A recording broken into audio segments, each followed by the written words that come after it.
할렐루야. 오늘도 좋은 날, 하나님의 은혜로 충만한 날 되시기를 바랍니다. 오늘은 베드로후서 1장 16절로 21절의 말씀을 중심으로 해서 성경의 모든 예언은 이라고 하는 제목으로 함께 은혜를 나누고자 합니다. 오늘 우리에게 주시는 하나님의 말씀은 베드로후서 1장 16절로 21절의 말씀입니다. 우리 주 예수 그리스도의 능력과 강림하심을 너희에게 알게 한 것이 교묘히 만든 이야기를 따른 것이 아니요 우리는 그의 크신 위엄을 친히 본 자라. 지극히 큰 영광 중에서 이러한 소리가 그에게 나기를 이는 내 사랑하는 아들이요 내 기뻐하는 자라 하실 때에 그가 하나님 아버지께 존귀와 영광을 받으셨느니라. 이 소리는 우리가 그와 함께 거룩한 산에 있을 때에 하늘로부터 난 것을 들은 것이라. 또 우리에게는 더 확실한 예언이 있어 어두운 데를 비추는 등불과 같으니 날이 새어 샛별이 너희 마음에 떠오르기까지 너희가 이것을 주의하는 것이 오느니라. 먼저 알 것은 성경의 모든 예언은 사사로이 풀 것이 아니니 예언은 언제든지 사람의 뜻으로 낸 것이 아니요 오직 성령의 감동하심을 받은 사람들이 하나님께 받아 말한 것임이라. 아멘. 성경은 모두 66권으로 이루어진 책입니다. 구약이 39권, 신약 27권으로 이루어져 있습니다. 그 이외에도 외경과 위경이라고 하는 것이 있습니다. 외경은 불가타역이나 또 70인역에는 포함이 되어 있지만 히브리어 성경에는 포함이 되어 있지 않은 성경을 말합니다.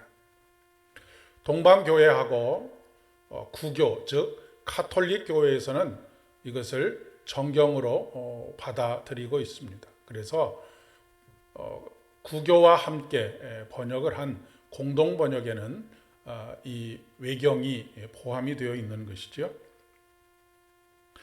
일반적으로 알려져 있지 않은 저자이거나 의심스러운 출처의 작품들을 주로 일컫는 말이 외경과 위경이라고 하는 것입니다. 정확하게 누가 썼는지를 잘 알지 못하지만 주로 권위 있는 사람들의 이름을 빌려서 쓰여져 있습니다. 신약 성경에는 4개의 복음서가 있습니다. 마태복음, 마가복음, 누가복음, 요한복음입니다. 각자의 시각에서 예수 그리스도와 예수 그리스도로 말미암는 구원의 사역을 아주 자세하게 기록하고 있습니다. 4개의 복음서 외에도 도마나 베드로 등의 이름을 빌린 복음서들 또한 있습니다. 하지만 그것을 정경으로 인정하지는 않습니다. 저자와 또한 출처가 불분명하다라고 하는 동일한 이유 때문입니다. 초대교회가 가장 크게 직면하고 있는 문제는 2가지였습니다. 그 한 가지는 박해이고 또 다른 한 가지는 거짓 예언자, 거짓 선생들의 거짓 교훈이었습니다. 이런 거짓 교훈들로 인해서 초대교회 성도들이 많이 미혹을 당했습니다.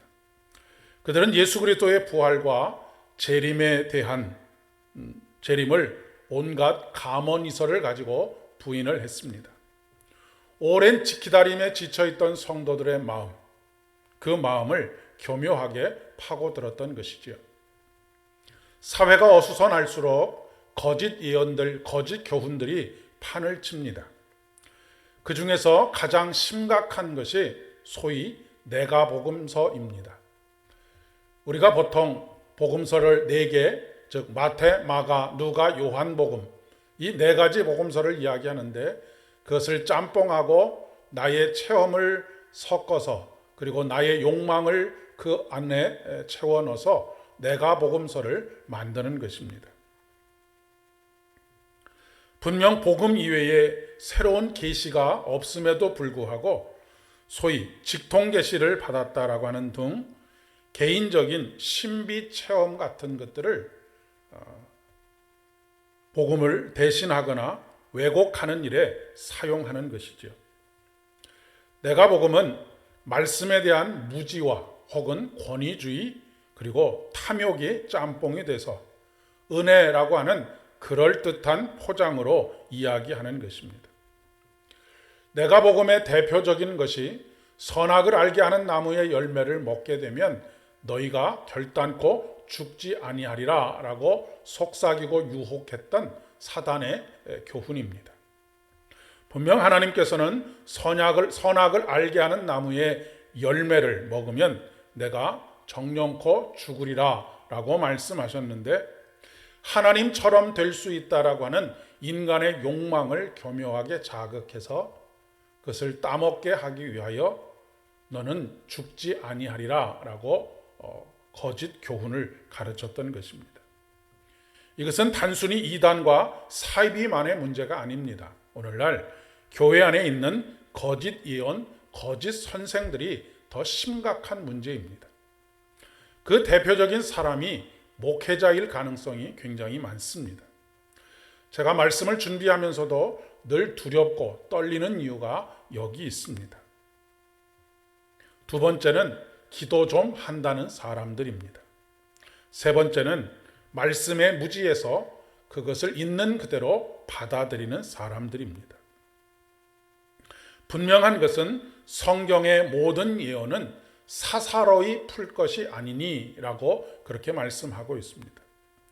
여기서 사사롭다라고 하는 말은 개인의 이익을 위하거나 개인의 욕망과 그리고 자기 중심적으로 말씀을 해석하는 것을 의미하는 것입니다. 하나님께서 말씀하시고자 하시는 것 그리고 그 시대에 무엇을 위해서 말씀하셨는가는 정확하게 살피지 않고 쉽게 나에게 적용하거나 나를 중심으로 해서 내 욕망을 채우는 것을 합리화시키는 말씀으로 그렇게 말씀을 해석해 가는 것입니다. 그 대표적인 것이 기복신앙이라고 이야기할 수 있습니다. 예언은 사람의 뜻으로 낸 것이 아닙니다. 사사로이 해석해서는 안 된다는 의미입니다.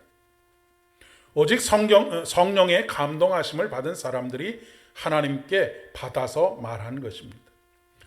여기서 주의해야 할 것 중에 한 가지는 성령의 감동이라고 하는 말씀입니다. 무슨 새로운 계시가 있다라고 하는 의미가 아닙니다. 이미 말씀을 통해서 계시가 완성되었는데 완성된 그 계시, 즉 복음의 말씀을 성령을 통해서 믿고 새롭게 깨닫게 된다라고 하는 의미입니다. 너희는 이 세대를 본받지 말고 오직 마음을 새롭게 하여 변화를 받아 하나님의 선하시고 기뻐하시고 온전하신 뜻이 무엇인지를 분별하도록 하라. 사도 바울의 권면입니다. 하나님의 생각과 마음을 바꾸도록 하는 것이 우리의 기도나 아니면 다른 어떤 것이 아닙니다. 오히려 나의 마음이 새롭게 변화되어 이 어지러운 시대 속에서 나를 향하신 우리를 향하신 하나님의 뜻과 계획이 무엇인지를 듣고 깨닫고 또한 믿음으로 살아가는 것입니다. 오늘도 이 복된 믿음의 초대, 은혜의 초대에 응답하시는 저와 여러분 되실 수 있기를 진심으로 축복합니다. 기도하겠습니다. 은혜가 풍성하신 아버지 하나님, 오늘도 겸손히 주의 음성에 귀를 기울입니다. 나의 욕망과 짬뽕이 되지 않게 하여 주시고 온전히 하나님의 뜻만이 들려지게 하시고 깨닫게 하시고 믿음으로 행동할 수 있도록 도와주시옵소서. 예수님의 이름으로 기도드립니다. 아멘. 오늘도 복된 하루 되시기를 바랍니다.